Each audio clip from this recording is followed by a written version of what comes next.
Say it again. Say my name, or so help me God, I'll pull it out of you. Luke Callahan's fingers locked around the woman's wrist before she could step off that train platform, and she flinched like he'd struck her. She swore she was a stranger. Swore her name was Sarah, that she'd come here to marry a man she'd only known through letters. But her eyes, those gray stormwater eyes, belonged to a girl who'd disappeared 20 years ago. A girl buried in every corner of his heart. A girl the whole town of Larkspur Junction swore was dead and gone. "You're not Sarah," he breathed. "You're Emily Whitmore." And every drop of color drained from her face. If you love a story where lost love claws its way back from the grave, subscribe to this channel right now. Stay with me all the way to the very end and drop a comment, telling me what city you're watching from. I want to see just how far this story can travel. He had rehearsed 100 versions of this moment, and not one of them mattered now. For 3 weeks, Luke Callahan had told himself exactly how it would go. The train would hiss to a stop. A woman named Sarah would step down, a plain woman, maybe a tired one, a widow perhaps, or a spinster who'd run out of other choices the same as him. He'd tip his hat. He'd say her name. He'd help her with her trunk and drive her out to the ranch, and somewhere along the way, the two of them would decide whether they could stand to spend the rest of their lives beside each other. That was the arrangement. That was the whole of it. Two lonely people signing a truce against the loneliness. He had not planned to have his heart stop dead in his chest. The train had already emptied most of itself. A drummer with a sample case. 2 ranch hands headed north. An old woman met by her son. Luke stood with his hat in his hands and his patience running thin, and he was beginning to wonder if she'd missed the connection in Cheyenne when the last figure appeared in the doorway of the passenger car. And time stopped. She was reaching for the handrail, turning her head to check the step. An ordinary gesture from an ordinary traveler. But when her chin came up and the light caught her face full on, something ruptured inside Luke Callahan that he had spent 2 decades pretending was healed. He knew that face. He knew it the way a man knows his own name in the dark. He knew the exact set of that jaw, the small stubbornness in it. He knew the way her brows drew together when she was measuring the world for danger. He had memorized that face across a schoolroom aisle and a fishing creek and 100 summer afternoons, and then he had watched it vanish from his life so completely that for years he doubted it had ever existed at all. "Emily," he said. It came out of him without permission, barely a whisper. His hat slid out of his fingers and hit the boards at his feet, and he didn't so much as glance down. The woman on the step went rigid. For one heartbeat, one impossible heartbeat, her eyes found his, and Luke saw recognition flash across them like lightning behind a curtain. He saw it. He would swear to it on his mother's grave. Something in her cracked wide open and looked straight at him and knew him. Then she slammed it shut. "I'm sorry," she said. Her voice was steady, too steady. "I think you've mistaken me for someone else." She came down the last 2 steps, quick, gripping a worn carpet bag against her side like a shield, and she moved to walk right past him as if he were a fence post. Luke's hand shot out and caught her wrist. "Emily, let go of me. Emily Whitmore, look at me. Look at my face and tell me you don't know it. My name is Sarah." She wrenched against his grip, and there was real fear coming off her, now coming off her in waves. "Sarah Coleman, I've come to marry a man named Luke Callahan, and if you don't take your hand off me this instant, I'll scream this whole platform down." The name landed on him like a dropped anvil. "I'm Luke Callahan," he said, and that stopped her. Whatever she'd braced herself to say next died somewhere in her throat. Her lips parted. Her eyes went from his face to his shoulders, to his hands, taking the measure of him the way you'd take the measure of a wall you'd just walked into. And for the second time, he watched something move behind her eyes, a wave of understanding and grief and something that looked almost like heartbreak before she buried it again. "You," she said quietly. "You're the man from the letters." "I'm the man who's been writing to a woman named Sarah for 4 months, Luke said, and his own voice had gone rough as gravel. "But I know you. I have known you since we were 7 years old. You threw a rock at Tommy Pruitt for calling me a bastard, and you split his lip, and your daddy tanned you for it, and you told me that night by the creek it was the best whipping you ever earned." His grip tightened. "Tell me a stranger knows that. Tell me Sarah Coleman knows that." Her face had gone the color of ash. "Let me go," she whispered. "Emily, please." And this time the steadiness broke just for a word, just for a single syllable, and under it he heard the girl he'd lost. "Please, you don't know what you're doing. You don't know what you'll bring down on both of us. Let me go." Callahan. The voice cut across the platform like a whip. Reverend Davies came bustling up with his hat askew and his round face pink from hurrying, and he put himself between Luke and the woman with both hands raised. "Luke Callahan, what in heaven's name has gotten into you? You've got this poor woman white as a sheet. Is this any way to greet your intended unhand her? Unhand her at once." Luke didn't move. "Reverend, look at her. I am looking at her son. I'm looking at a frightened traveler who's come 2,000 miles to build a life with you, and I'm looking at you scaring the living daylights out of her before she's got both feet on the ground." Davies turned to the woman, his voice dropping into that soft pulpit warmth. "Miss Coleman, forgive him. Luke's a good man. I'd stake my soul on it, but he's about as smooth as a cactus and twice as stubborn. Are you all right, child?" The woman pulled her wrist free of Luke's slackening grip and pressed it against her chest. "Yes," she said. "Yes, I'm fine. I'm just tired from the traveling is all." "Of course you are." Davies shot Luke a look that could have curdled milk. "Of course you are. Come, let's get you to somewhere you can sit." But Luke wasn't looking at the Reverend. He was looking at the way the woman's hand shook where it clutched her collar. He was looking at the pulse jumping in her throat.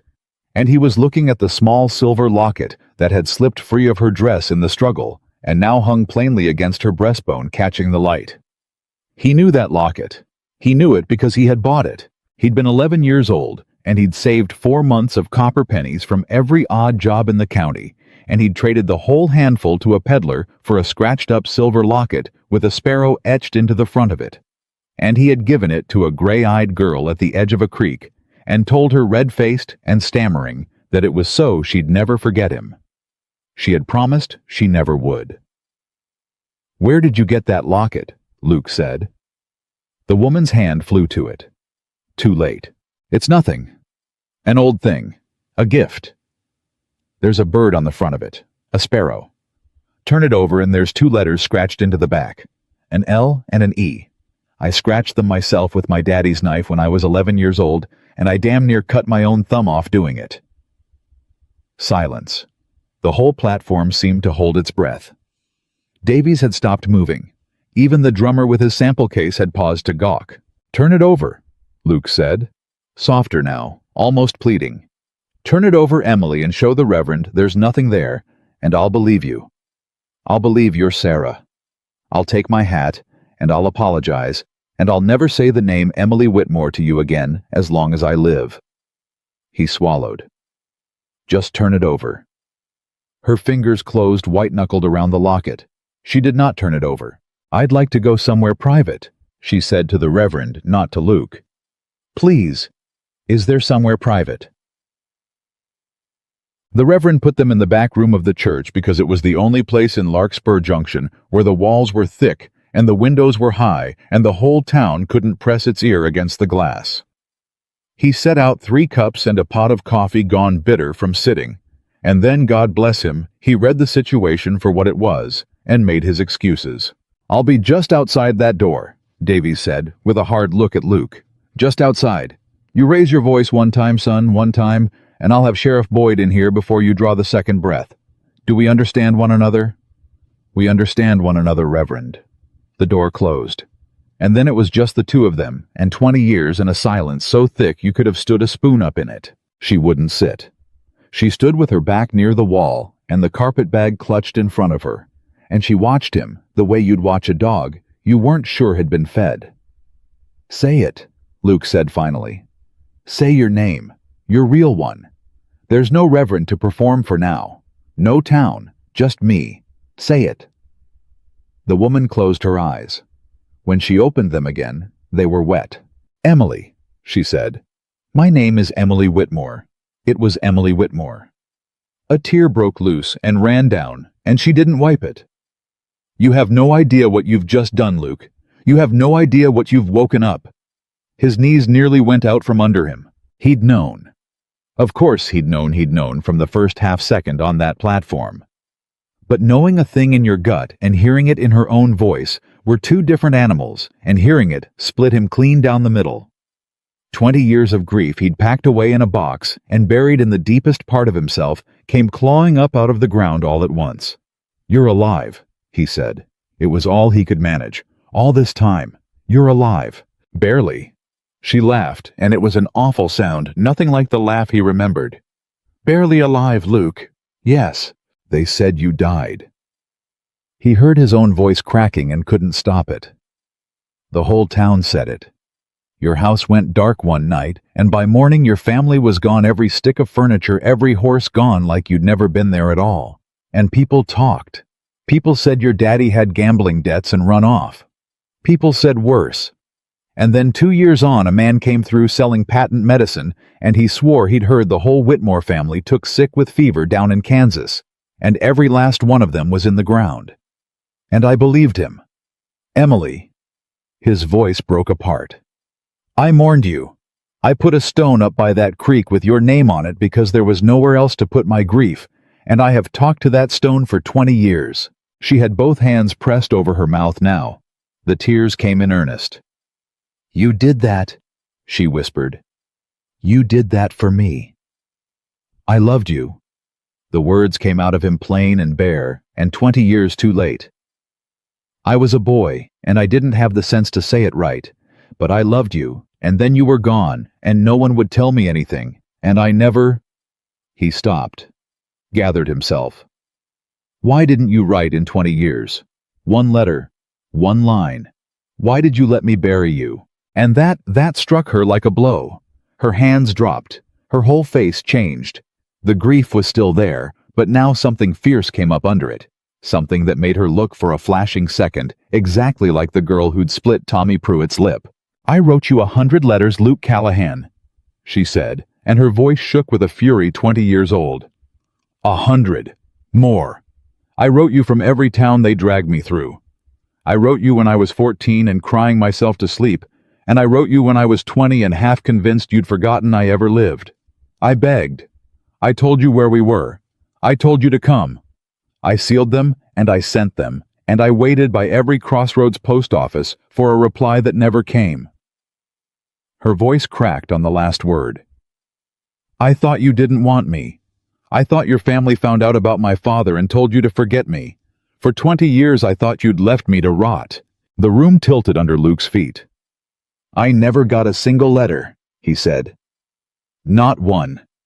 Emily, I swear to you before God, not one word ever reached me. If a letter had come with your name on it, I'd have walked to wherever you were on my hands and knees. They stared at each other across that little room, and Luke watched the same terrible understanding dawn on her face that was dawning on his. Then, where did they go? She said slowly. 100 letters, Luke. Where did 100 letters go? Neither of them said the thing that hung in the air between them. Someone had taken them. Someone had reached into both their lives and cut the thread that tied them together and had gone on cutting it letter by letter, year by year, for 20 years. Who, Luke said. Who would do that? Who even could? Emily went very still. And Luke, who had known her better than anyone alive, once watched the fear come back into her. Like a tide coming in, watched her eyes flick to the high window, to the door, to the walls, as if the very act of asking the question had let something dangerous into the room. Don't, she said. Don't ask me that here. Don't ask me that anywhere. Please. Luke, if you ever loved me at all, don't ask me that name out loud in this town. Emily, there are people who would kill me for coming back to Wyoming, she said, and her voice had dropped so low he had to lean in to catch it. Do you understand what I'm telling you? Not run me off? Not scare me? Kill me? The only reason I'm alive right now is that for 20 years, I have been a different woman in a different town with a different name, and I have never once come near anyone or anywhere that could tie me back to who I was born. She drew a shaking breath. And then I answered an advertisement for a mail-order bride because I was tired, Luke. Because I was so tired of being no one. And of all the men in all the territories, the letters that came back were signed with an initial, and the initial was L. And something in me, something stupid and hopeful and half-dead wondered. And I told myself no. I told myself it couldn't be. There were 1,000 men named with an L. A tear slid down. And then the train door opened, and there you stood. Luke sank down onto the edge of the wooden bench because his legs would no longer hold him. You came here, he said. You came all this way, not knowing. Hoping, she corrected softly. God help me, hoping and telling myself I wasn't. Then don't go. The words came out of him raw. Whatever it is, whoever it is, don't run again. You just found your way back to me. Don't you dare turn around and vanish a second time. I couldn't survive it. Emily. I could not survive burying you twice. She looked at him for a long, long moment, and her chin trembled, and he thought he let himself think that she might cross that little room and put her hand in his, the way she used to when they were children, and the world got too big. Then a floorboard creaked out in the sanctuary. And Emily Whitmore moved faster than he'd ever seen a soul move. She was across the room and pressed flat against the wall beside the door. In the space of a breath, one hand clamped over her own mouth, her carpet bag hugged to her chest, her whole body coiled like a rabbit that's heard the hawk. And the look on her face, the naked animal terror on her face, did more to convince Luke that she was telling the truth than any locket or any letter ever could. The door opened. It was only Davies.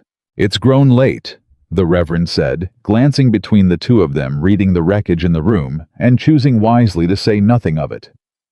Folks are asking after Miss Coleman. I've told them she's resting from her journey, and the two of you are getting acquainted, which is the truth near enough.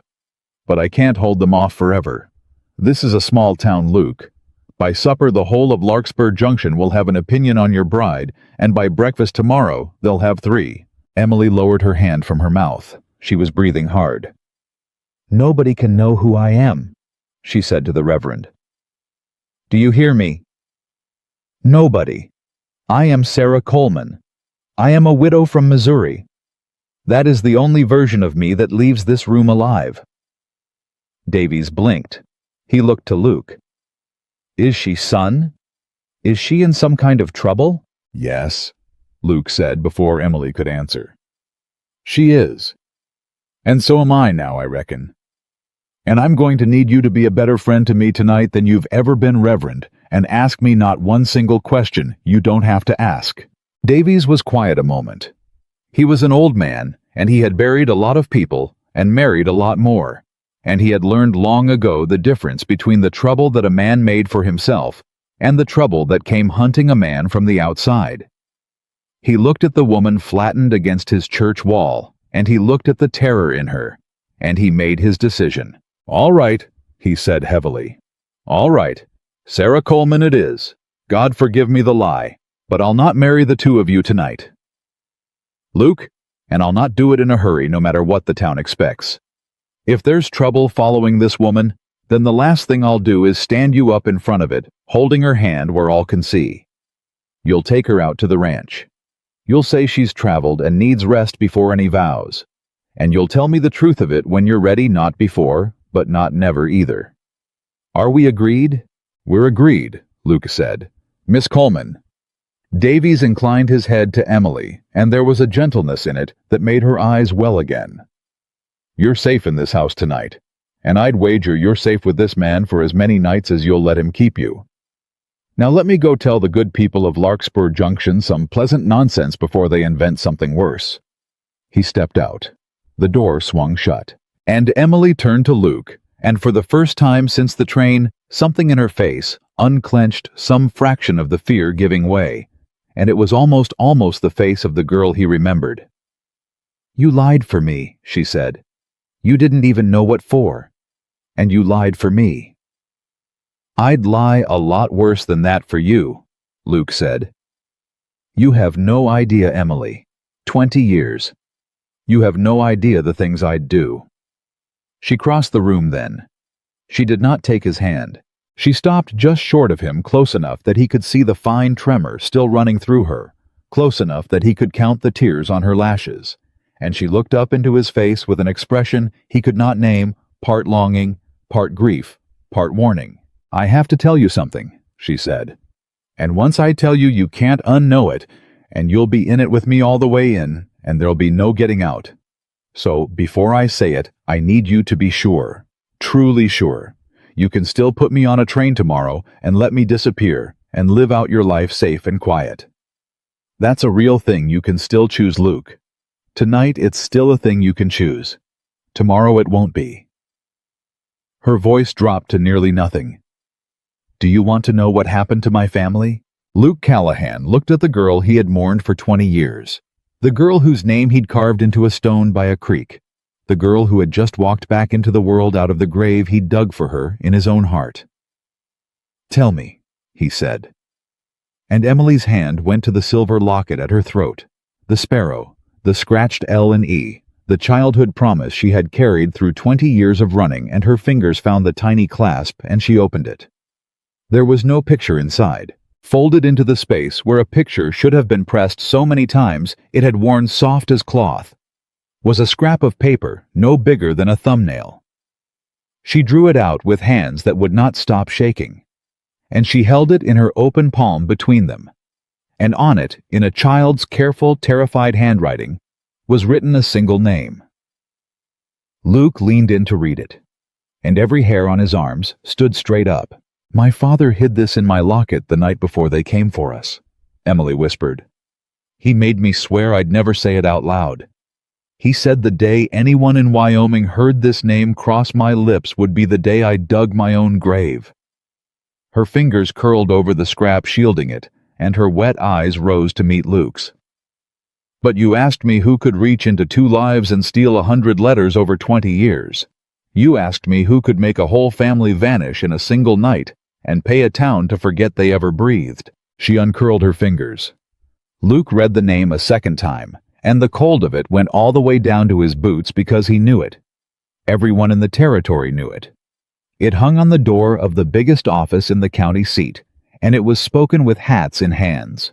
That's who, Emily said. That's who took me from you. And Luke...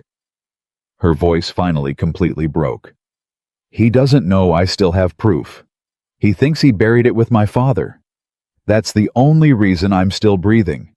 And I just carried it 2,000 miles and set it down in the middle of the one town in the world I swore I'd never come back to. The name on the little scrap of paper written in a dead man's daughter's shaking childhood hand was Walter Vance. For a long moment, neither of them breathed. Luke stared at the name on that worn scrap of paper until the letters swam, and then he lifted his eyes to Emily's face, and what he found there was not the fear he expected. It was something worse. It was the flat, exhausted certainty of a woman who had lived with a monster's name in her locket for 20 years and had watched it eat everything she loved. Walter Vance, he said. His own voice sounded strange to him. The land commissioner. Don't. Her hand shot out and covered his mouth quick as a snake, her palm cold against his lips. I told you, not in this town, not out loud. You say that name where the wrong ear hears it, and we're both dead by morning, and it won't look like murder, Luke. It'll look like an accident, a runaway wagon, a fall from a horse, a fire. Her voice trembled on the last word in a way he didn't understand yet. It always looks like an accident with him. He reached up slow and drew her hand down from his mouth, and he held it. It was the first time he'd held her hand in 20 years, and even now, even in the middle of all of this, something in his chest turned clean over at the feel of it. Then we don't say it, he said. Not until you tell me it's safe. But you're going to tell me the rest, all of it, because I'm in it now, Emily. You said it yourself. Once you opened that locket, there was no getting me out. She pulled her hand free gently and folded the scrap of paper back into the silver sparrow and clicked it shut against her throat like she was locking a door. "Not here," she said. "At the ranch, when there's no reverend behind a thin wall and no town outside the window. If I'm going to hand you my death, I want to be somewhere I can see it coming." The wagon ride out of Larkspur Junction was the longest 20 years of Luke's life, folded into 2 hours. He'd hitched the team while Davies stood watch, and the Reverend had loaded Emily's single trunk into the bed himself and pressed a folded cloth of biscuits and cold ham into her hands, and told her quiet that the church door was never locked and never would be, not for her. She'd thanked him with her eyes because her voice wouldn't come. Then Luke had clucked to the horses, and they'd rolled out past the last buildings of town, and only when the rooftops had dropped away behind them did Emily's spine begin degree by degree to unbend. For the first while she didn't speak at all. She sat beside him with her hands knotted in her lap and her eyes moving, always moving, checking the ridgeline, checking the road behind, checking the tree line, the way a hunted thing checks it. Luke had seen men come back from the war who watched the world like that. He hadn't known a person could carry it for 20 years and still be standing. "You can stop looking," he said finally. "Ain't nobody out here but us and the jackrabbits." "That's what he wants you to think," she said. But her shoulders came down half an inch, and after another mile she spoke again, and this time it wasn't a warning. It was the beginning of the truth. "I was 14, she said. "You remember. Right before it happened, I turned 14, and you gave me that peppermint stick you'd been saving, and I told you it was the best birthday I ever had, and I meant it." A ghost of something crossed her face. 3 weeks later, my father came into my room in the middle of the night, and he was white as death. He had a satchel of papers under his arm, and he told me to dress quick and quiet and take nothing I couldn't carry. I asked him where we were going. He said away. He said if I asked one more question, he'd tell me a lie to protect me, so I should just stop asking. Luke kept his eyes on the team and let her talk. "My father was a clerk in the land office," she said. "You knew that. The whole town knew that dull old Marcus Whitmore who filed the deeds and never said a word out of turn. But what nobody knew, what I didn't know until that night, was that for 2 years my father had been copying records. Quiet, careful, a page here, a page there, because he'd started to see a pattern." Her voice hardened. "Homesteaders would file a claim, work the land, break their backs on it for 3-4 years, and then they'd die, or they'd disappear, or the bank would call a note nobody remembered signing, and the land would go up for auction, and every single time one man would buy it for pennies through a company that didn't have a real name, and that man was—" She caught herself, glanced at the empty road, lowered her voice anyway. "That man was the commissioner." "Vance?" Luke said so soft it barely made it past his own teeth. She nodded once. "My father figured it out, and instead of doing the smart thing, the safe thing, the thing that would have kept us all alive instead of burning what he'd found, and keeping his fool mouth shut, my father decided he was going to take it to the territorial marshal in Cheyenne." A sound came out of her that was half laugh, half sob. "My father believed in the law, Luke. That was his whole sin. He believed that if you laid the truth out plain in front of the right man, justice would come. He never understood that the right man was already bought. What happened? Somebody warned Vance." Her hands twisted tighter. "To this day I don't know who. A clerk. A friend my father trusted. Somebody heard what he meant to do, and they got word to Vance before we could get out of the territory. And that's why it happened at night in a hurry with a satchel and no goodbyes." She turned to look at him, then full on, and there were tears standing in her eyes again. "That's why I couldn't come to you, Luke. That's why there was no note left under a rock at the creek like we always did. My father wouldn't let me. He said the only way to keep me alive was to make the whole world believe Emily Whitmore had never existed. And so, I became a girl named Sarah in a town in Missouri, and I answered to it, and I buried Emily so deep that some days I half believed she really was dead." The wagon rolled on. Somewhere a meadowlark called and went quiet. "But you kept the locket," Luke said. "I kept the locket." Her hand rose to it. It was the only thing of Emily's I let myself keep, and the name inside it. My father put that name in there himself that last night, before he even told me the story. He opened my locket while I was still half asleep, and he folded that paper in, and he closed it, and he said, "If they take me, and they take your mother, and there's nobody left, this is the man who did it. Don't avenge us. Don't be a fool like your father. Just stay alive, and stay hidden, and let God settle the account." Her jaw tightened. "I kept the name. I didn't keep the promise."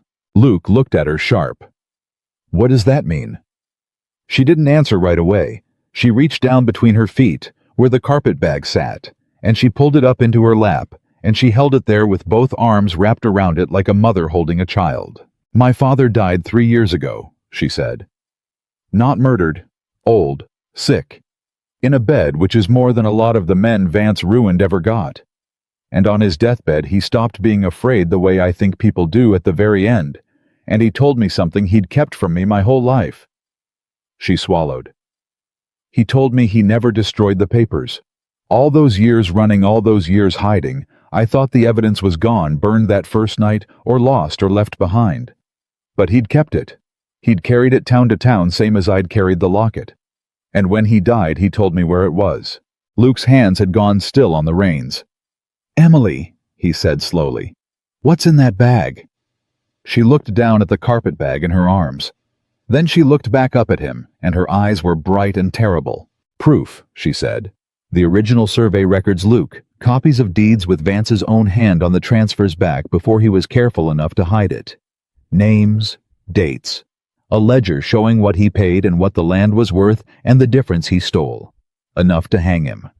My father spent his whole life too afraid to use it, and I spent 20 years the same." Her voice dropped. "And then I got so tired of being afraid that I decided I'd rather die trying to burn him down than live one more year as a woman who wasn't even real." The wagon crested a low rise, and Luke drew the team up short without meaning to. The horses stamped and blew. He turned in the seat to face her fully. "You brought it here," he said. "You brought the one thing in the world that could get you killed, and you carried it 2,000 miles straight back into his territory. Where else would I take it, Luke?" There was fire in her now, and grief, and something close to madness born of 20 years of running. "Cheyenne. The same territorial court my father trusted, the one that's still full of his men. I don't know who's bought and who's clean up there any more than my father did. But here," she jabbed a finger at the ground, "this is where it happened. This is where the land was stolen. This is where the deeds are filed and the witnesses lived and the graves are dug. If there's one place on God's earth where a body could prove what he did, it's this valley. Her voice cracked.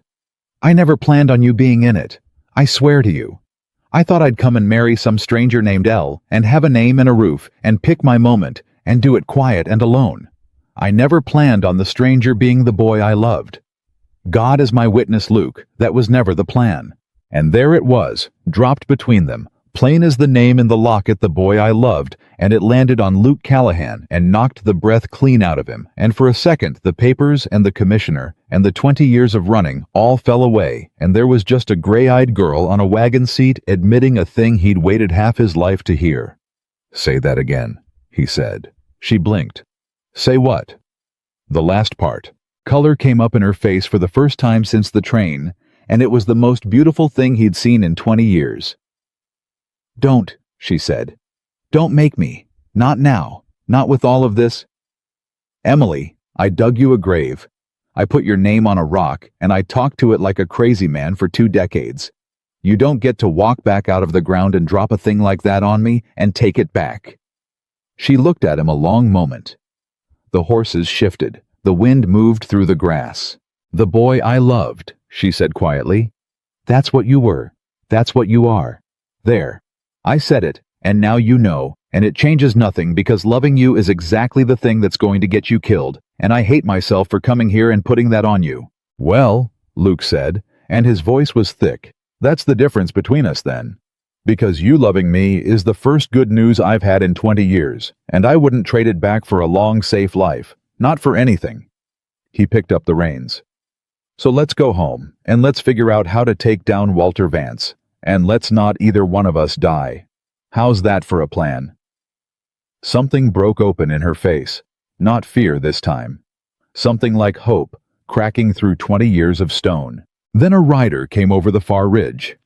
Emily saw him a half-second before Luke did, and every trace of the woman who'd just confessed her love vanished in an instant, swallowed whole by the hunted thing underneath.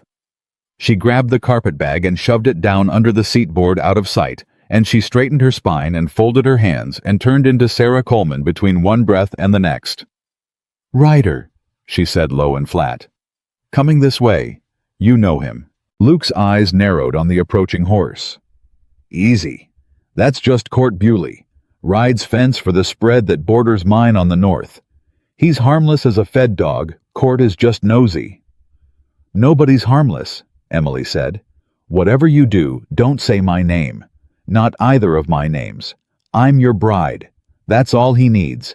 I'm your bride, and I'm shy, and I'm tired from traveling." The rider came on and slowed and pulled up alongside, and he was exactly the ordinary sun-cracked cowhand Luke had promised. But his eyes went straight past Luke to the woman on the seat, and they stuck there, and something in the way they stuck made the hair on Luke's neck rise. "Callahan," Court said. "Heard your bride come in on the noon train. Reckon this is her." "Reckon it is," Luke said easily.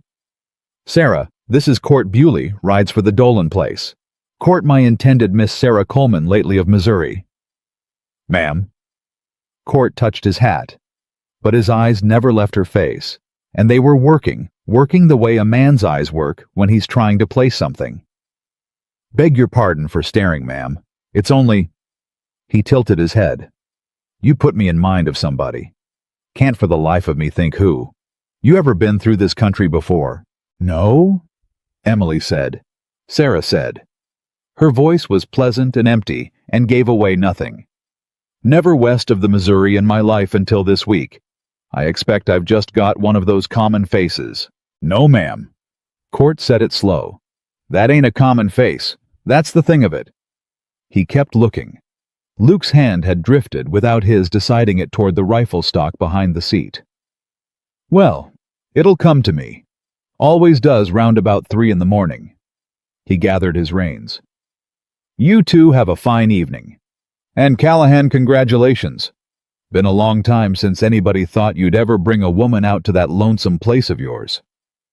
He rode on. Neither of them moved until the sound of his horse had faded into the distance and the ridge had swallowed him whole. Then Emily let out a breath that seemed to come from the soles of her feet, and her whole body shook with it. "He knew me," she whispered. "He didn't know you. He couldn't. You were 14 when you left, and half this county's turned over since—" "He knew me, Luke." Her eyes were wide and fixed on the empty ridge. "Not who I am, not the name, but something in him knew he'd seen my face before, and now it's a burr under his saddle, and he's going to worry at it, and one of these mornings it's going to come to him at 3 o'clock just like he said." She turned to Luke, and her voice was flat with dread. "That's how it starts. Not with a gun. With a man saying to another man, 'Don't that new bride out at the Callahan place favor the Whitmore girl that disappeared?' And that man says it to another, and it climbs and it climbs and it climbs until it climbs all the way up to the biggest office in the county, and then it comes back down as an accident." Luke drove on in silence for a while. He didn't tell her she was wrong.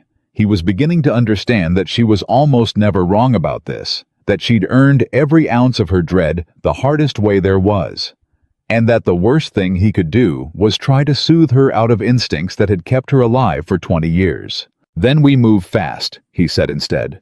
"Faster than the whisper can climb, that's all. We get what you've got in that bag in front of someone who can act on it before Court Bewley wakes up at 3 in the morning with your name on his tongue." "There's no one," she said dully. "That's what I keep trying to make you see. There's no one to take it to. He owns the sheriff. He owns the county court. He owns half of Cheyenne. He doesn't own everybody." Luke's jaw set hard. "There's a new federal land office opened in Cheyenne last spring. Federal Emily, not territorial. Reports to Washington, not to any man in this valley. I know that because they sent a surveyor through here in April, rechecking the old claims, and he wasn't from around here, and he didn't answer to a soul in this county, and he made some powerful men nervous doing it. He looked at her. What if the thing your father was too early for the thing? There was no clean court for 20 years ago. What if there's one now? For the first time, Emily didn't have an answer ready. She sat with it. He watched the calculation move behind her eyes, the flicker of something she hadn't let herself feel in a very long time. Federal, she said slowly. Federal. He couldn't buy them the same as the territory. He could try, but it'd be a sight harder, and he'd have to know they were coming to try it, and right now he doesn't know a blessed thing. He thinks the proof died with your father. He doesn't even know you're alive. Luke leaned toward her. That's our whole edge, Emily. Right there. He thinks he already won. 20 years ago he buried this, and every day since he's been sleeping easy. That means for the first time in your life, you know something he doesn't. You're the one hiding in the dark now, not him. She stared at him. And then, slowly, wonderingly, something moved across her face that Luke had not seen since a schoolyard 20 years gone, the ghost of a fierce, reckless girl who'd once split a boy's lip for calling her friend a bastard, and called it the best whipping she ever earned. I never thought of it that way, she said. In 20 years, I never once thought of it as me having something on him. A breath. I've been so busy being afraid of what he could do to me that I never stopped to think about what I could do to him. Well, start thinking about it, Luke said. Because I sure as hell am. They came up the last long grade to the ranch as the day was failing, and Luke swung down and came around and put his hands up to help her from the wagon, and she let him, and for a moment they stood close in the failing light, with his hands still at her waist, and her hands still on his shoulders, and neither of them moved away. This is where you live, she said.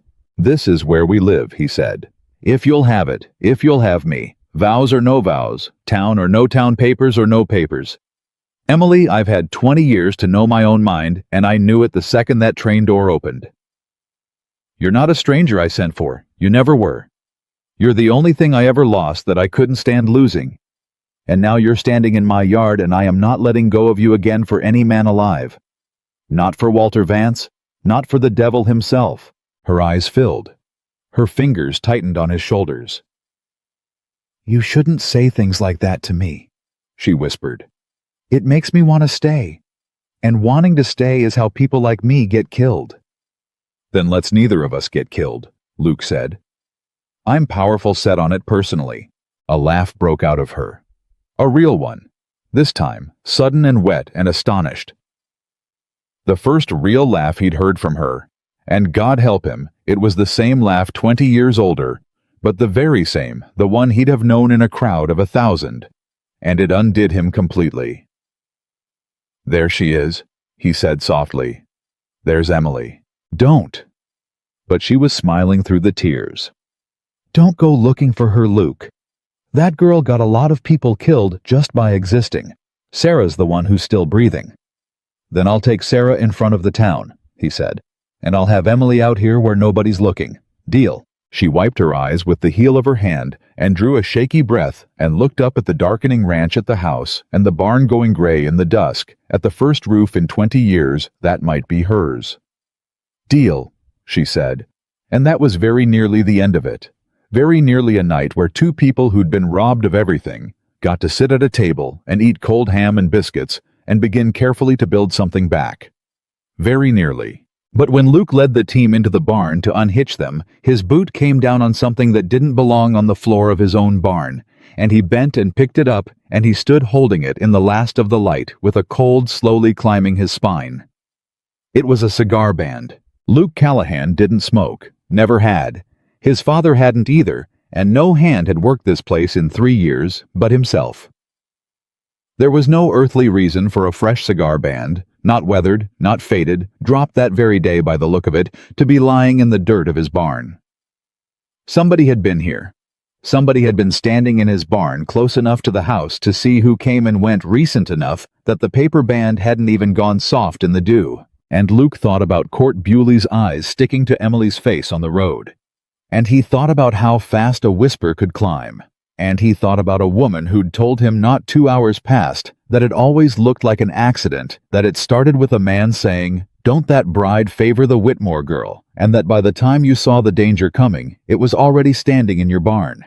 He closed his fist around the cigar band. He thought about calling out to her, and he stopped himself, because she was standing in the doorway of the house, silhouetted against the one-lit lamp, finally for the first time all day, looking like a woman who thought she might be safe, and Luke Callahan could not bring himself to be the one who took that away from her. Not yet. Not tonight. So he slipped the band into his pocket, and he made his face easy, and he walked up toward the house and the lamplight, and the woman he'd waited 20 years to stand beside. "Everything all right?" she asked, watching him come. Even now, even happy, some part of her was reading his face for danger, and he made sure she found none there. Right as rain. Luke lied for the second time that day, and for the same reason as the first. "Come on inside. You've had the longest day of anybody's life, and it's about time somebody made you a cup of coffee that wasn't already stone cold." She smiled and turned inside, and Luke followed her, one hand in his pocket, closed tight around the proof that they were already too late to hide, that somewhere out in the dark, someone had already found them. He kept the cigar band in his pocket for 2 days. 2 days of watching her move through his house, like a woman learning to trust a floor she thought might give way. 2 days of watching her flinch at every sound, and then slowly flinch a little less. She'd hung her one good dress on a peg by the window. She'd found where he kept the flour and the coffee, and had started making both taste like something. And every night, she slept in the small back room, with the door shut, and Luke suspected the carpet bag under the bed, where she could put a hand on it in the dark. He couldn't hold the secret past the second night. She was drying a plate at the basin when he set the cigar band down on the table between them, and he watched her go. Still, the way water goes still before it freezes. "I found it in the barn," he said. "The evening we got here, fresh dropped. I don't smoke, Emily. Never have. No hands worked this place but me in 3 years. He made himself say the rest of it plain. "Somebody stood in my barn the day you came home, close enough to watch the house. And I've spent 2 days lying to your face about it because I couldn't stand to be the one who took the roof out from under you your first night in it." The plate came down slow onto the counter. She didn't pick the band up. She just looked at it. 2 days, she said.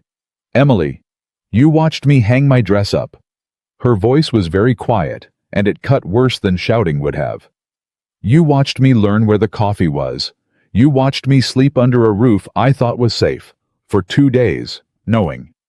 I was trying to protect you." "No." She turned on him, and there was no fear in her, now, only a cold 20-year-old fury that had clearly been aimed at other men before him. "No, Luke, that is the exact thing my father said. Every single time. I'm protecting you. You don't need to know. It's safer if I carry it alone. And you know what his protecting got us. It got my mother in an unmarked grave and me on the run for 20 years with a name that isn't mine." She was shaking. The one thing I need from you is that you never ever decide for me what I'm strong enough to hear. Whatever it is. However bad. You bring it to me the second you know it, and we're afraid of it together, because I have been protected right into the grave once already, and I will not do it again." The words hung there, and Luke, who'd meant nothing but kindness, felt the whole shape of his mistake land on him at once. "You're right," he said. "God help me, you're right, and I'm sorry, and it won't happen again. Not the smallest thing. I swear it to you." She held his eyes a moment longer, measuring whether he meant it. Then something in her let go, and she sank down into the chair across from the cigar band, like her legs had quit. 2 days, she said again, but softer now, the anger burning down to ash. "He's known where I am for 2 days, and he's done nothing. That's not mercy, Luke. That's a man taking his time. That's a man who's sure. Or a man who's careful," Luke said. "You said it yourself, it always looks like an accident. You can't rush an accident. You've got to wait for the right moment. A wagon on a bad grade. A lamp knocked over in the night." He pulled out the other chair and sat. "Which means we've got a little time. Not much, but some. And I mean to use every hour of it." She looked at the cigar band, and then slowly, she reached out and turned it over with one finger. There was printing on it gone soft, but still legible, a fancy gold script. "That's not a working man's smoke," she said. "That's an expensive band. A cowhand doesn't drop that in a barn." Her mouth thinned. "That's the kind of cigar a man smokes when he's got money and wants you to know it. Or the kind a man's boss hands out," Luke said. "One of his men, then. Not him. He'd never come himself. He'd send somebody to stand in a barn and watch and report back." "Report what, though?" She frowned. "That's what I can't work out. If he knew who I was, really knew I had the papers, I'd already be dead. So, he doesn't know yet. He knows something. He heard something. Somebody put a whisper in his ear that made him send a man out to look. But he doesn't know for certain, or we wouldn't be sitting here talking about it." And Luke thought about Court Bewley on the road, and his eyes sticking to her face. "And it will come to me, always does, round about 3 in the morning. "I think I know who whispered," he said, and he told her. She took it without surprise. "The fence rider. Of course. He didn't even know what he saw. He just felt it, and he couldn't let it go, and he mentioned it to the wrong ear, probably didn't even mean anything by it. Callahan's new bride puts me in mind of somebody. That's all it takes." She pressed her fingers to her eyes. "That's all it ever takes. So we get ahead of it. How?" She dropped her hands. "How do we get ahead of a whisper that's already climbed? By finding out how high it's climbed, and by getting your papers somewhere safe out of this valley before it climbs any higher." Luke leaned forward. "That federal land office in Cheyenne. I've been turning it over 2 days now. If your father's evidence lands on a federal desk, it's out of Vance's reach. He can't burn a federal record, can't buy a federal marshal easy as a county one. Once it's filed, Emily, it's filed. Killing you afterward wouldn't even help him. It'd only make it look worse. And getting it there," she said. 2,000 miles I carried that bag and never once got stopped because nobody was looking for me. Now somebody's standing in your barn. The minute I set foot toward Cheyenne with that carpet bag, I'm exactly the thing they're watching for." "Then you don't carry it." "I do." "No." Flat. Immediate. "Absolutely not." "Emily, you think I came 2,000 miles to hand the one thing that can hang him to a man who'll get himself shot off a stagecoach for me?" Her voice cracked. "You want to talk about protecting somebody into a grave? That's you, Luke. That's you doing it to me. If you take those papers and something happens to you, I've lost you twice and got nothing to show for it but a second stone by a creek. No, whatever we do together or we don't do it." They sat with that. The lamp guttered. Outside the wind moved, and Emily's eyes flicked to the window and back the old habit, the one that would never leave her. "All right," Luke said finally. "Together. But we still need to know how high the whispers climbed before we move an inch. And there's exactly one man in this county I'd trust to find that out and not sell us doing it." "Who?" "Davies." She shook her head. "A preacher. A preacher who's married and buried half this valley for 30 years and hears more secrets in a month than the sheriff hears in a year. Nobody watches a preacher. Nobody thinks twice about who comes to see a preacher or what they say to him. And he already lied for you once without knowing why, Emily. A man who'll do that is a man you can lean on." She wanted to argue. He could see her wanting to. 20 years had taught her that trusting anyone was the fastest way to die. But 20 years had also left her alone, and here was a second person willing to stand in front of the danger with her, and Luke watched the loneliness win out over the fear by a hair. "One preacher," she said. "That's all. Nobody else. Not the sheriff, not a lawyer, not a soul, until we've got those papers in front of somebody federal who can't be bought. Swear it." "I swear it." They rode into town 2 mornings later with a story ready. Sarah needed things for the house thread and salt, and a bolt of cloth, the ordinary errands of an ordinary new bride. And it worked mostly. The mercantile man was cordial. The women on the boardwalk nodded. Emily played Sarah Coleman flawlessly shy and pleasant and forgettable. And Luke watched her do it and understood for the first time the full weight of what she'd been carrying that this performance, this careful erasure of herself, was not something she put on for the day. It was the whole of her life. She'd been playing a woman who didn't exist for 20 years, and she was so good at it that it broke his heart. They came to the church the back way, and Davies took one look at their faces and set his tea down and closed the door. "So," the Reverend said, "you're ready to tell me," Luke told him. Not all of it. Not the name, not yet, they'd agreed on that in the wagon, but enough. That Emily wasn't Sarah. That her family hadn't run from debts.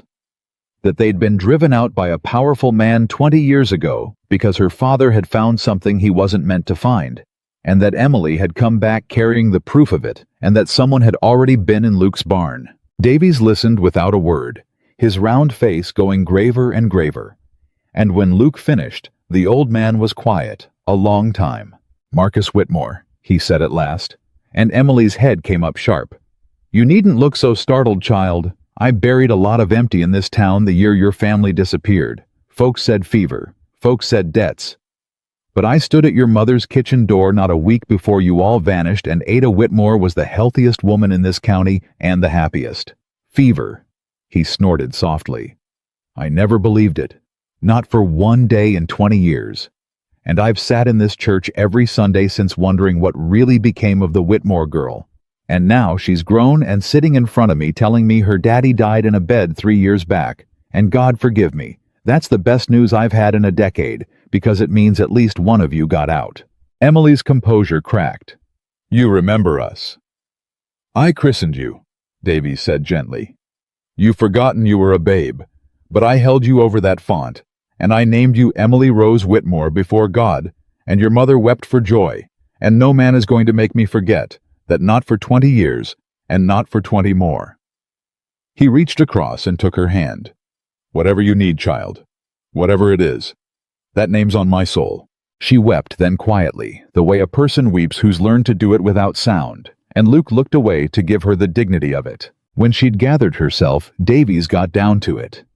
He knew a whisper when it moved through his town, he said, and there'd been one all right. 2 men had come to see Sheriff Boyd 3 days back, strangers well-dressed, not local. They'd been in his office an hour and left, and the next morning Boyd had ridden out to the county seat and hadn't been seen since. That was the same day, near as Davies could figure, that someone stood in Luke's barn. "So it's climbed to the sheriff," Emily said low, "and the sheriff carried it to the county seat. To him. To whoever these strangers answer to," Davies corrected. "You've not yet told me the name, and I'll not press you for it. But I'll tell you this.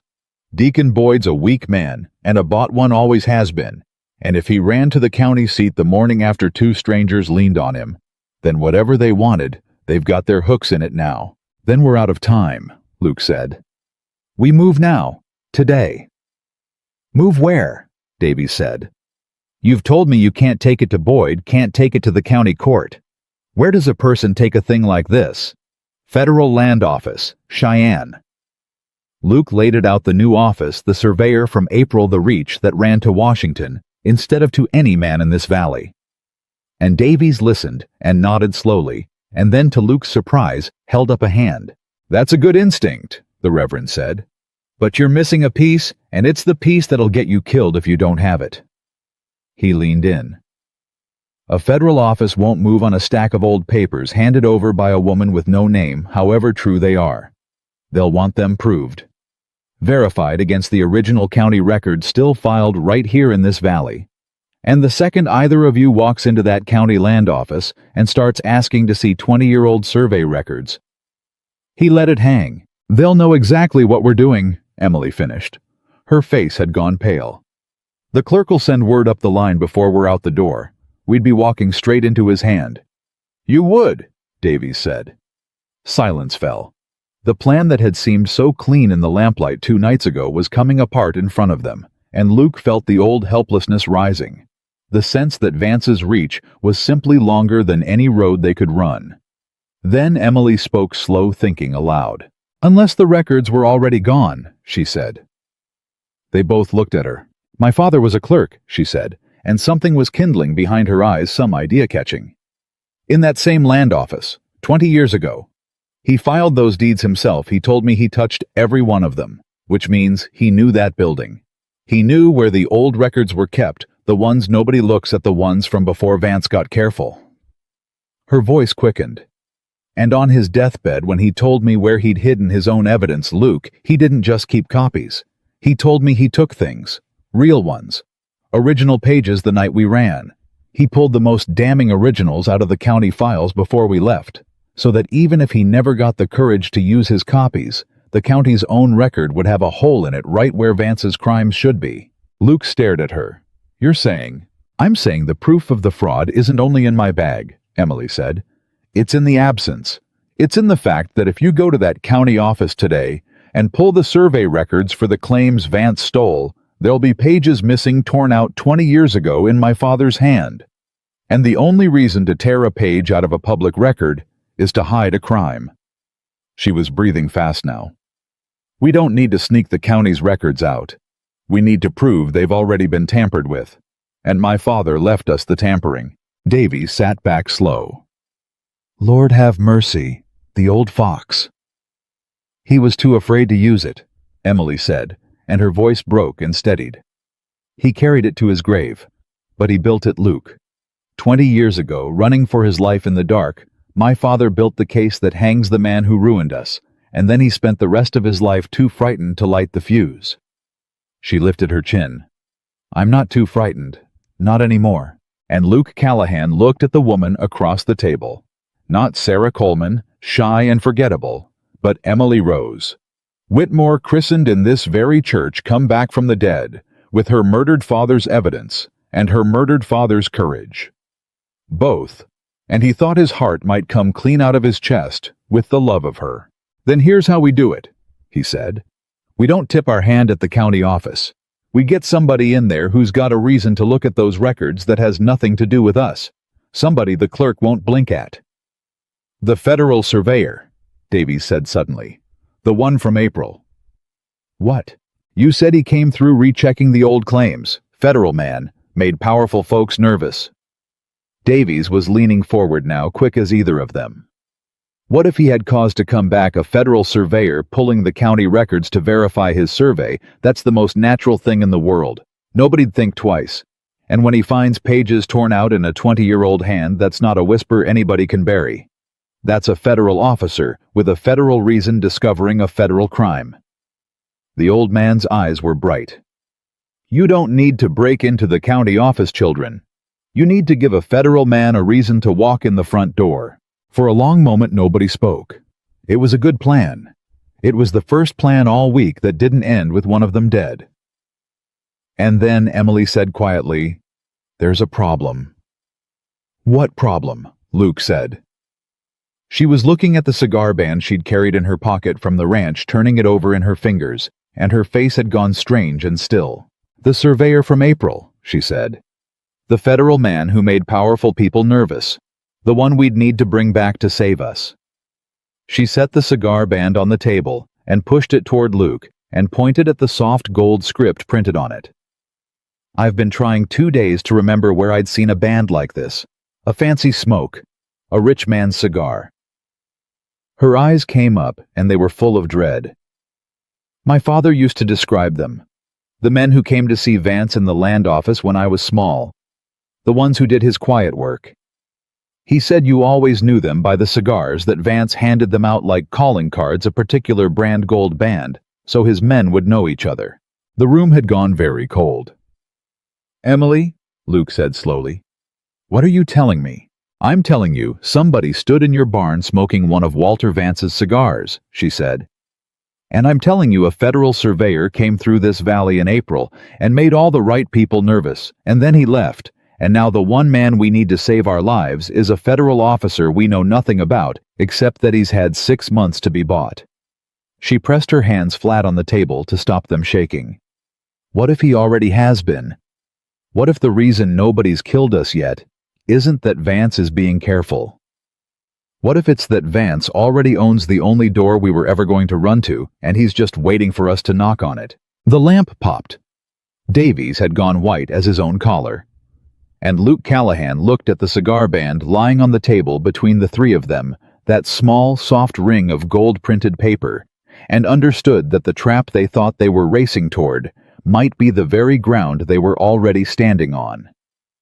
For 3 days they did nothing, and the doing nothing nearly killed them both. It was Emily who insisted on it. If the federal surveyor was Vance's man, she argued, then the worst thing they could do was move.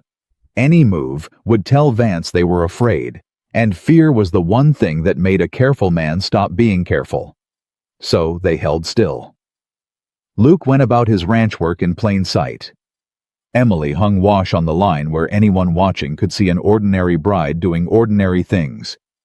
And every night they sat at the table and picked the trap apart from a different angle, and every night they arrived back at the same wall. They didn't know if the surveyor was bought. They couldn't ask anyone who'd know without revealing they were asking. And until they knew, every road out led straight back into Walter Vance's hand. "There's a way to find out," Emily said on the third night. She'd been quiet through supper, chewing on something, and Luke had learned by now to let her chew. "A safe way, or safe as anything is." "I'm listening. My father kept records of his own." She got up and went to the back room and came back with the carpet bag the first time she'd carried it out where he could see it since the day she arrived, and she set it on the table and opened it. And Luke got his first true look at the thing they were both going to live or die for. It was not much to look at. A bundle of survey pages gone yellow at the folds. A ledger bound in cracked leather. A packet of letters tied with string. Deeds, some of them with old wax seals half crumbled away. 20 years of a frightened man's careful thieving, and the sum total of it fit inside a bag a woman could carry on her hip. "He wrote down everything," Emily said, unwrapping the ledger. "Not just Vance's crimes, Vance's men, every one my father could name. He kept a list, Luke, because he thought someday it might be the only way to know who to trust and who to run from." Her finger ran down a column of names in a cramped, dead hand. "If the surveyor's real name is in here, we'll know he's Vance's, and if it isn't, it won't prove he's clean," Luke said. "Your father's been dead 3 years. A man could have been bought since." "No, but it's a start." She turned a page. "What was the surveyor's name, the one from April?" Luke thought back. "Never met him myself. Everett, I think. Or Everton. Something like that. Folks just called him the government man." Emily's fingers stopped moving. She went very still. The way she went still when the ground shifted under her, and Luke felt his stomach drop before she'd even spoken. "Everett," she said. Her voice had gone hollow. "Say it again." "Everett. Why Emily? Why?" She didn't answer. She turned back 3 pages, and 4. Her hands moving faster now, and then she stopped, and she pressed her finger to a line, and she looked up at Luke with all the color gone out of her face. "There's an Everett in here," she said. "But not a surveyor." She turned the ledger so he could see, though the name meant nothing to him in her father's crabbed hand. "My father wrote this 20 years ago. A young man named Thomas Everett. A clerk like my father. They worked the land office together." Her throat worked. "My father wrote one word next to his name, just one." "What word?" "Honest." She looked up. "My father wrote honest beside exactly 2 names in this whole ledger, Luke. His own. And Thomas Everett's. He wrote it because Everett was the one man in that office who wouldn't take Vance's money, the one man my father thought might have stood with him if my father had ever found the courage to ask." Her voice shook. "And 20 years later, a federal surveyor named Everett comes through this valley, rechecking the very claims Vance stole, and makes all the right men nervous, and I've spent 3 days convinced he was bought." Luke sat back slow. "You think it's the same man?" "I think a boy named Thomas Everett, who was too honest to take a bribe in a corrupt land office, would grow up into exactly the kind of man who'd join the federal service and come back 20 years later to dig up old claims that smelled wrong." Her eyes were bright now, and it wasn't fear anymore. "I think my father left us more than evidence, Luke. I think he left us a name. I think from the grave he left us the one man in this valley who might already be trying to do what he was too afraid to do himself. Or," Luke said because one of them had to, "a good clerk 20 years ago is a bought official today, And you're about to hang your whole life on a single word. Your daddy scratched in a book before you'd hardly grown. The hope went out of her face a little, and he hated himself for it, but she nodded. You're right. She closed the ledger. It's a word. It's not a promise. So we don't trust him. We test him. How do you test a federal officer without telling him what you've got? We don't tell him what we've got. A hard little light came into her eyes. The schemer's light, the survivor's light, the thing 20 years of running had honed to a razor. We tell him what we know he's already looking for. If he's real, if he's the honest boy grown up, then he's out there right now trying to prove those claims were stolen and getting nowhere because the county's fighting him at every turn. So we don't hand him our evidence. We hand him a thread. Something small. Something true that only points where he's already going. And then we watch what he does with it. And if he's Vance's, then he takes our thread straight to Vance, Emily said. And we find out fast and cheap and from a distance, because the thread won't have our names on it. Phew. The thread was Davies's idea in the end. They laid it before the Reverend the next morning, and the old man thought it through, and then said the smartest thing any of them said that whole terrible week. A stranger passing a note to a federal officer would spook him or get itself ignored. But a preacher was different. A preacher could send word to a federal official asking in perfect innocence whether the government man might call at the church about a matter of conscience, troubling one of his flock, an old parishioner dying wishing to unburden himself about land records he'd handled years ago. It gave Everett a reason to come. It gave him nothing to trace. And it put the meeting on holy ground in daylight, with witnesses where no accident could easily be arranged.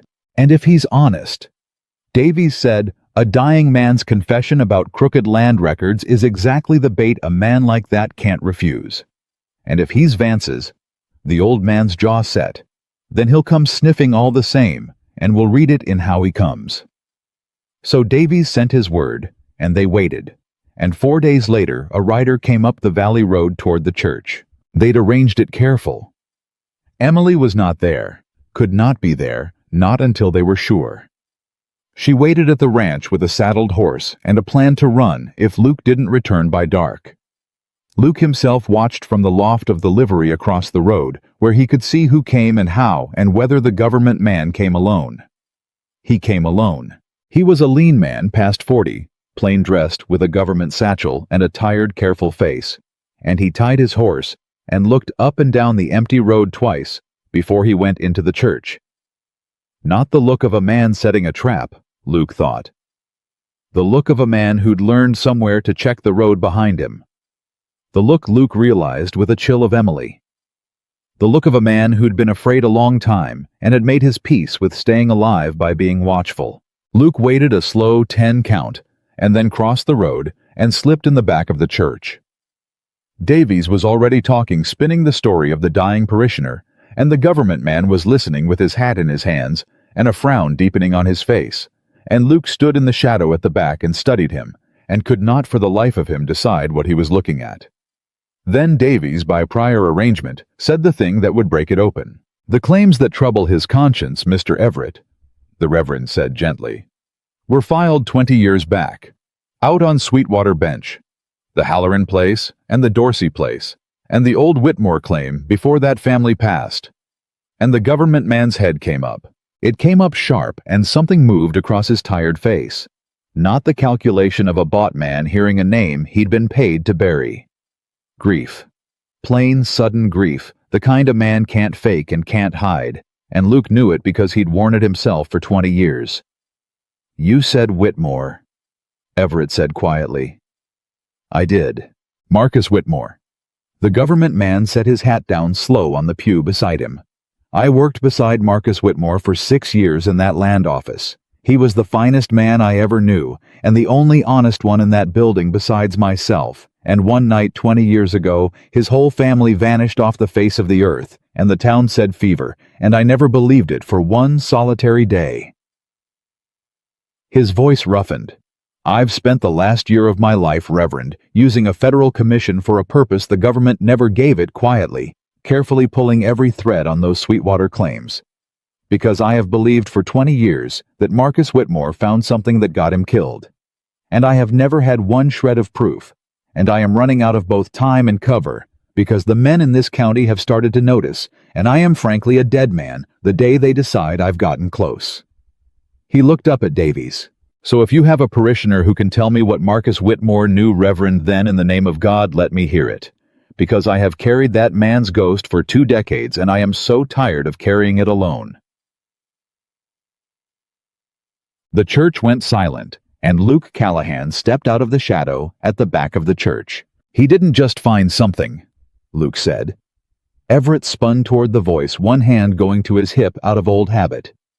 "He wrote it all down, and he didn't die that night, Mr. Everett.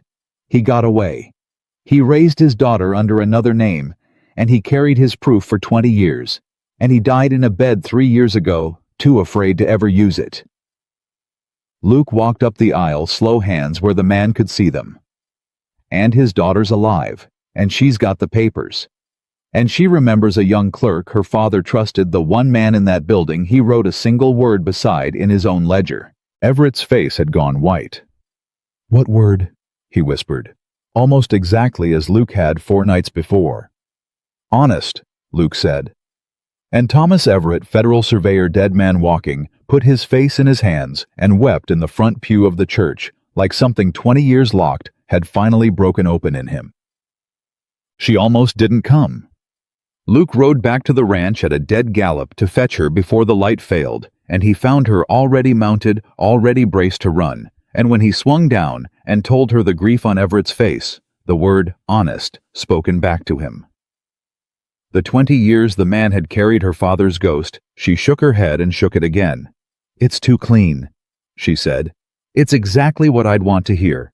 Luke, that's how the trap works. It gives you the thing you want most. Emily." He took her by the shoulders. "I stood in that church, and I watched a man break down over your father's name. You can't buy that. I've spent 20 years wearing the same grief, and I know it when I see it. That man isn't Vance's. That man is us. He's been doing alone and afraid for 1 year exactly what you've been doing alone and afraid for 20. She searched his face. Everything in her 20 years of survival was screaming at her not to trust it. And Luke watched her make the hardest choice of her life, watched her decide against every instinct that had kept her breathing to walk toward a door instead of away from one. "If you're wrong," she said, "we're both dead." "If I'm wrong, we're both dead," Luke agreed. "But if I'm right, Emily, then for the first time in 20 years, you're not alone in this, and I think you've been alone long enough."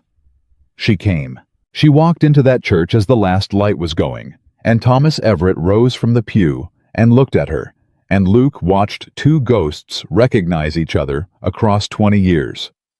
Everett had known her as a child. He saw Marcus in her at once, said so, his voice breaking, said she had her father's eyes and her father's stubborn chin, and Emily stood frozen in the doorway with one hand on the frame, and then the government man said the thing that finished it. "He used to bring you to the office on Saturdays," Everett said softly. "You'd sit on a high stool and stamp the blotting paper and think you were working. You couldn't have been more than 6. And Marcus would look at you when he thought no one saw, and his whole face would—" He stopped, wiped his eyes. "I have wondered every day for 20 years whether that little girl on the stool was alive somewhere. And here you are." And Emily Whitmore crossed the church and took the hand of the last man alive who'd known her father honest, and something that had been clenched shut in her for 2 decades, finally let go. They laid it all out that night, the 4 of them behind the church's thick walls. The ledger, the deeds, the torn pages Emily's father had pulled from the county files. And Everett, when he understood the full shape of it, the completeness of it, sat back and breathed like a man who'd been drowning and touched bottom at last. "This is a federal case," he said. "Do you understand what you have here? Not a county matter he can bury. Land fraud across a federal survey district, forged transfers, tampering with public records. This goes to a federal court in Cheyenne, and there is not enough money in Walter Vance's whole stolen empire to buy a federal bench once this is filed and on the record." He looked between them. "I can file it. That's my commission. That's my authority. That's the one thing I can do that Marcus couldn't. I can walk this into a federal courthouse under my own federal seal, and there is nothing in this county that can stop me." "Then do it," Emily said. "Tomorrow, tonight. It's not that simple." Everett's face clouded. "I can file the case on what's here, but to make it stick to convict, I need the county's original records to prove the tampering. The torn pages only prove pages are missing. To show what was on them and that Vance profited, I need to match your father's stolen originals against what's still filed in that county office and show the alteration in the record itself. And the moment I formally request those records under seal—" "He'll know," Luke said. "He'll know everything." Everett agreed grimly. "The instant a federal request for those specific claims lands on that county clerk's desk, Walter Vance learns that a federal officer is building a land fraud case on the Sweetwater claims. And he is not a stupid man. He will know in that same hour that the only way this case exists is if Marcus Whitmore's evidence survived, which means Marcus survived, or someone did, and he will move faster and harder than any of you have ever seen a man move, because it is his neck now, and a man will do things to save his own neck that he'd never do for mere greed." He looked at Emily. "The day I file you are no longer a whisper he's not sure about. You are the certain provable end of everything he's built. And there will be a span of days, however long it takes the court to compel and seal those records, where he knows, and the law hasn't yet closed its hand. And in that span, he will try to kill every person in this room." Nobody spoke. "So that's the shape of it," Everett said quietly. "I can save you. But the moment I start to, I paint every one of us for a target, and we have to survive the space between the filing and the verdict. And I'll not lie to you, that's the most dangerous ground there is. Marcus never crossed it. He filed nothing exactly so he'd never have to. He chose 20 years of hiding over 1 week of open war." He looked around at the three of them. "I'm asking you to choose the war." Emily looked at Luke. Luke looked at Emily. And in that look was every year they'd lost every letter that never came, the stone by the creek and the name in the locket and the whole ruined weight of what one greedy man had cost them both. "My father chose to hide," Emily said. "And he died a frightened man in a bed 1,000 miles from home, and my mother's in an unmarked grave, and I spent 20 years answering to a name that wasn't mine." Her voice was steady now, steadier than Luke had ever heard it. "I'm done hiding. File it. Paint us all for targets.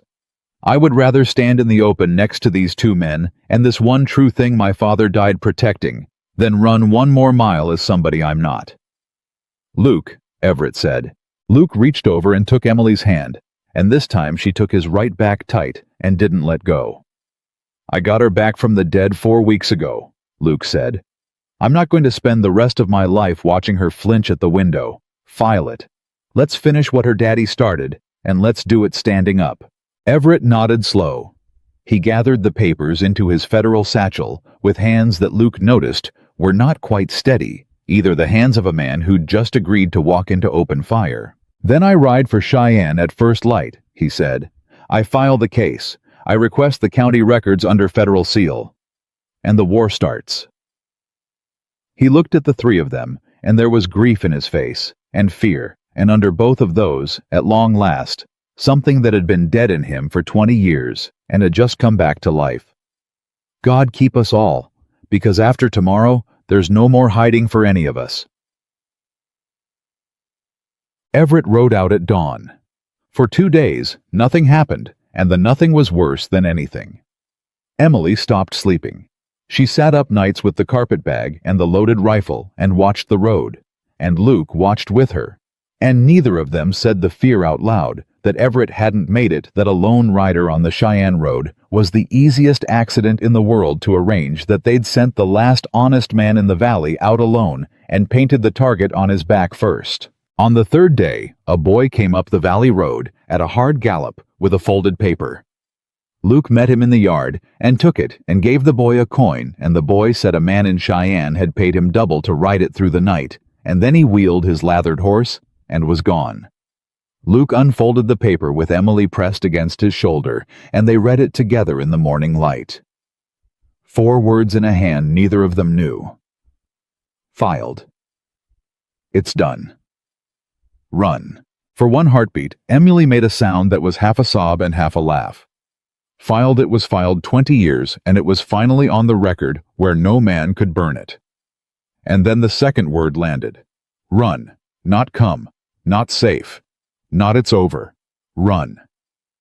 Emily's head snapped up, and her eyes went past Luke, out over his shoulder, to the far ridgeline above the ranch, the same ridge she'd watched every mile of that first wagon ride home, the survivor's habit that had never once left her. And Luke turned to follow her gaze. There were riders on the ridge. He couldn't count them at that distance, only the shapes of them strung dark along the high ground, where no honest neighbor had any cause to be sitting their horses still in a line, looking down at the ranch, the way wolves look down at a lambing pen. Not coming yet. Just watching. Just letting themselves be seen. Letting the two of them know they'd been found.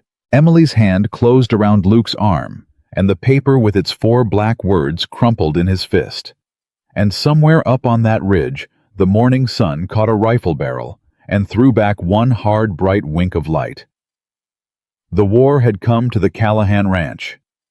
"Get down," Luke said. "Get in the house, now." But Emily didn't move. She stood with her hand locked on his arm and her eyes fixed on the line of riders strung along the ridge, and Luke felt something change in her. Under his hand, felt the old flinch, the 20-year habit of running, rise up in her, and then for the first time since he'd known her break. "No," she said. "Emily, no." "Look at them, Luke." Her voice was low and strange. "They're not coming. They're sitting up there letting us see them. You know why? Because that's the last thing he's got. He can't burn the record anymore. It's filed. It's in Cheyenne. It's federal. It's done. All he's got left is this. Fear. He wants us to run, because if we run he can call it flight, call it guilt, shoot us on a road somewhere, and say we resisted. Running is the only thing left that can kill us now." She turned to him, and there was no flinch in her at all. "My father ran. For 20 years he ran, and it killed him just as dead as a bullet, only slower. I'm not running. Not one more mile. Not one more step." "Then we ford up," Luke said. "The house is log. Good sight lines. I've got 2 rifles and a shotgun, and enough shells to make anybody sorry they climbed that ridge. And then what?" she said. "We hold them off till dark, and they burn us out. You said it yourself, it always looks like an accident. A ranch fire. A new bride and a lonesome cowboy caught in a blaze in the night. Who's to say different?" She shook her head hard. "We can't win by hiding in a house, Luke. We win by living long enough for the law to close its hand. Everett said days. We just have to be alive in days." Luke looked at the ridge, looked at the house, looked at the woman who'd just refused to run for the first time in her life, and understood that he would not make her wrong about this. "Then we don't wait here to be burned," he said. "We ride for town, for the church. Davies's walls are thicker than mine, and the whole town's got eyes. They can't massacre 3 people in the middle of Larkspur Junction in broad daylight and call it an accident. Too many witnesses, and a church is the one place even Vance's men'll think twice about spilling blood. They'll try to cut us off on the road. Then we ride hard, and we don't get cut off." He was already moving, pulling her toward the barn. "Saddle up, take the papers, everything. We leave nothing here they can burn."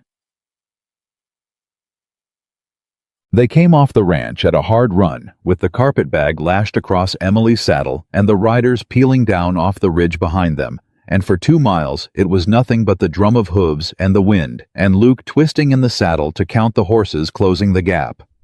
6. He counted 6. "They're gaining," he shouted. "Cut left at the wash, we lose the open ground, they can't flank us in the timber."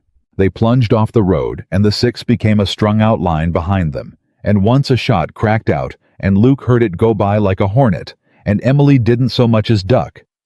She rode low over her horse's neck with her jaw set, and her father's evidence pounding against the saddle.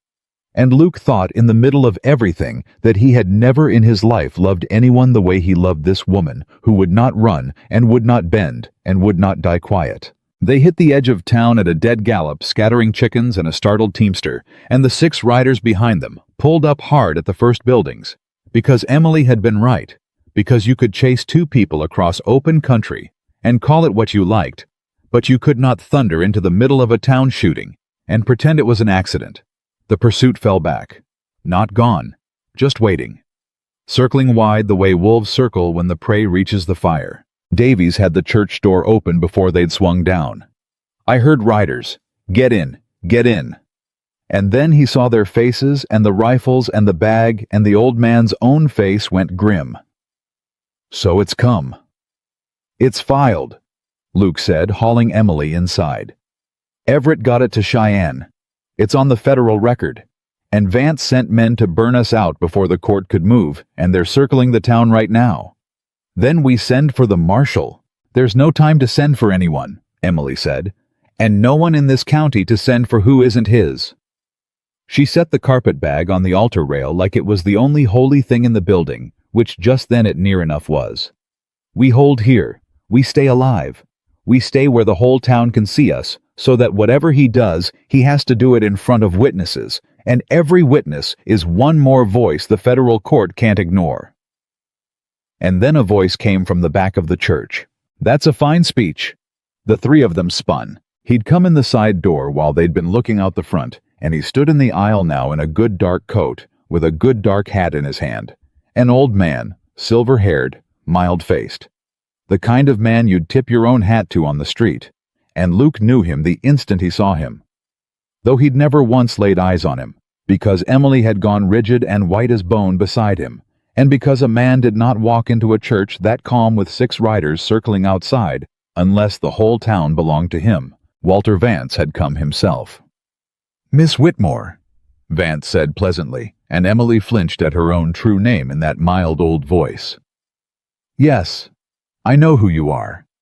I've known since Tuesday, when a fence rider mentioned that the Callahan bride favored a family that died of fever 20 years back."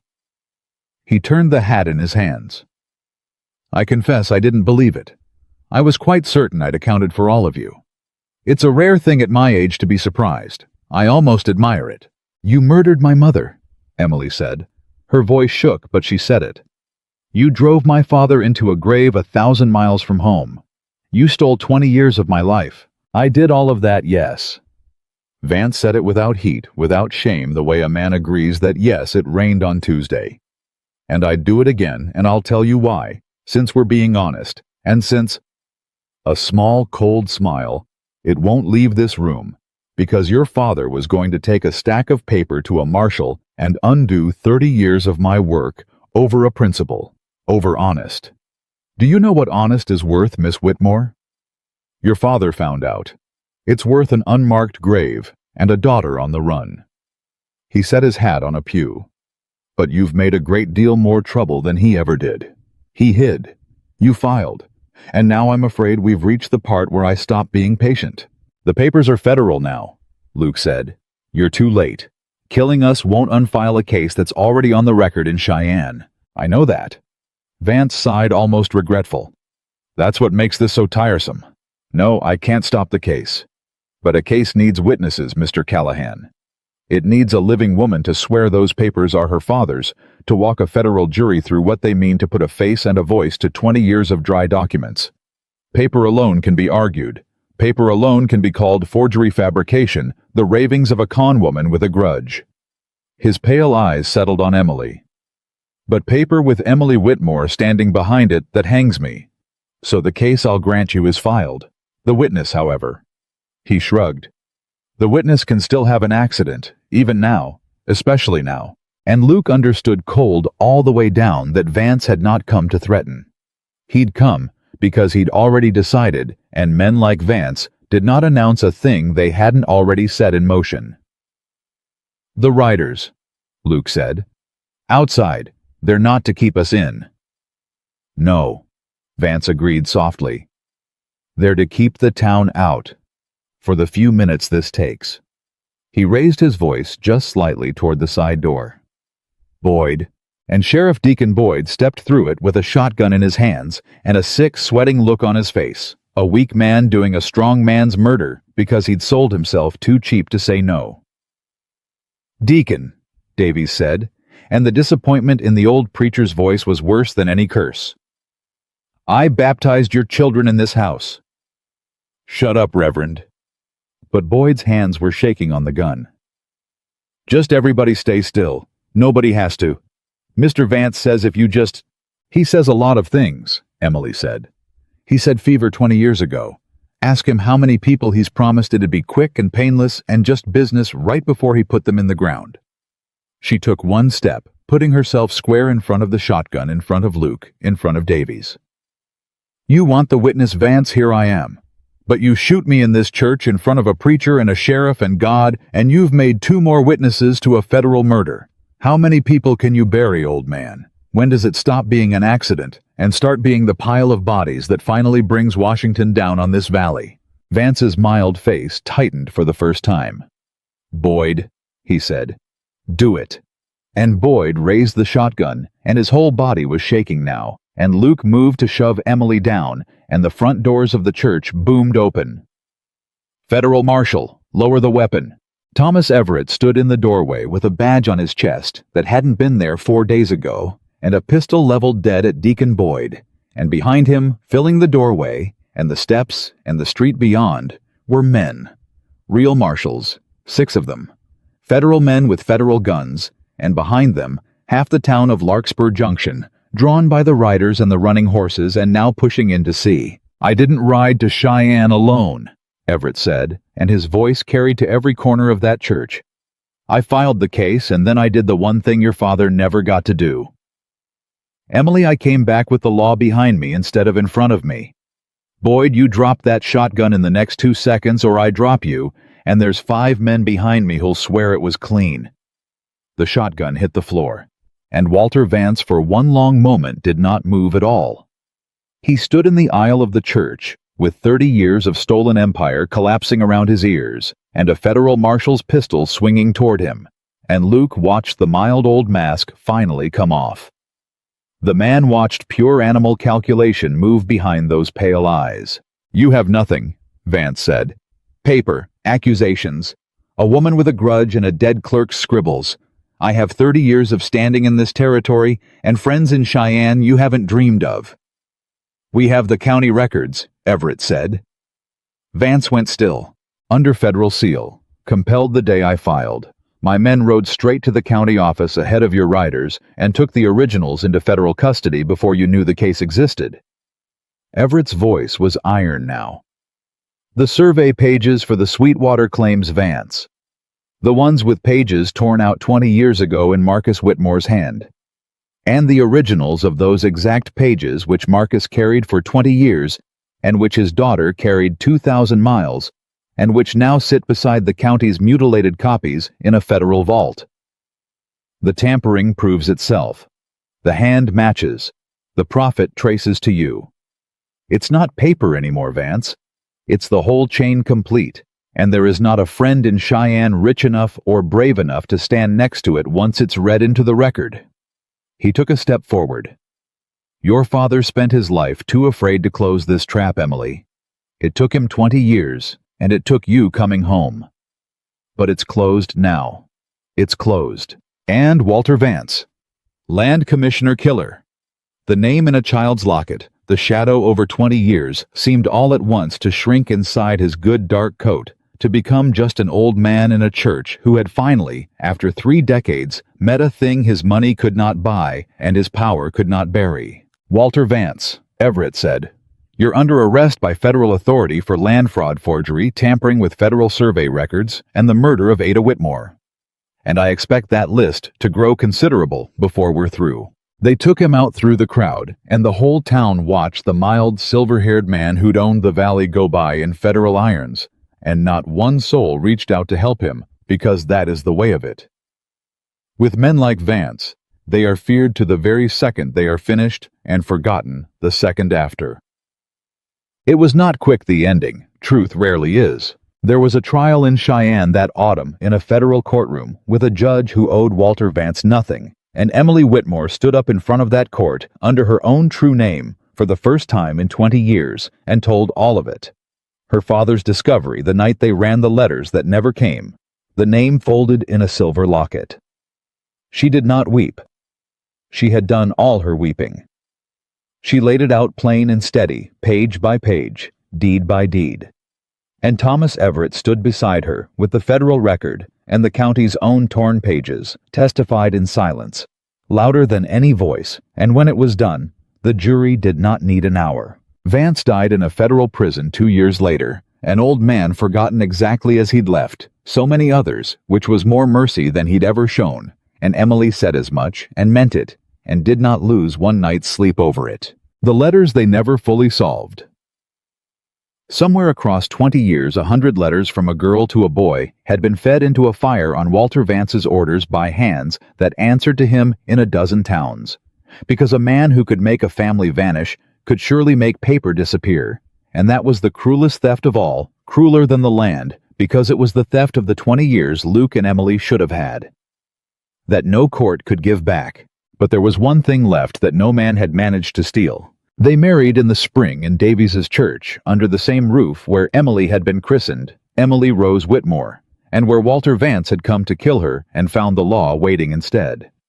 She wore her own name this time. Sarah Coleman was gone, laid down at last, and good riddance, she had kept Emily alive for 20 years and earned her rest. Everett stood up as a witness, a federal marshal and the last man alive who'd known her father honest, and there was not a dry eye in the building when the old reverend, his voice cracking, said that he had held this woman over that font as a baby, and prayed he'd live to see her come home, and God had granted a foolish old man his prayer. That night on the porch of the ranch they'd fought a war to keep Luke put a small thing into Emily's hand. It was the silver locket. He'd had a jeweler in Cheyenne clean it and mend the worn clasp, and where the scrap of paper with a killer's name had ridden for 20 years, there was now a tiny likeness. Her father's face drawn from Everett's memory, and Emily's, the finest they could manage. The honest clerk who'd built a trap. He was too afraid to spring and left it all unknowing for his daughter to close. Emily held it a long time. Then she closed it and lifted it and hung it around her own neck where it belonged. He never got to see it finished, she said softly. He finished it, Luke said. He just didn't live to watch. Every piece of it was him, Emily. The ledger, the torn pages. Everett. Even the word honest, that one word your daddy scratched in a book, is the whole reason we're standing here. He built the thing that saved us. You just had the courage to carry it home. She leaned into him, and the last of 20 years of watching the ridgeline finally went out of her, and she did not check the road, and she did not flinch at the dark, and for the first time since she was 14 years old, Emily Whitmore stood still in a place that was hers, and was not afraid. 20 years, she said. They stole 20 years from us. Then we won't waste a single day of what's left, Luke said. Not one, not ever. And they didn't. The girl he'd lost had come home for good. The name had been dragged out of the shadows into the light of a federal court. The man who'd buried them all had gone into the ground he'd dug for so many others, and out on that ranch under their own roof,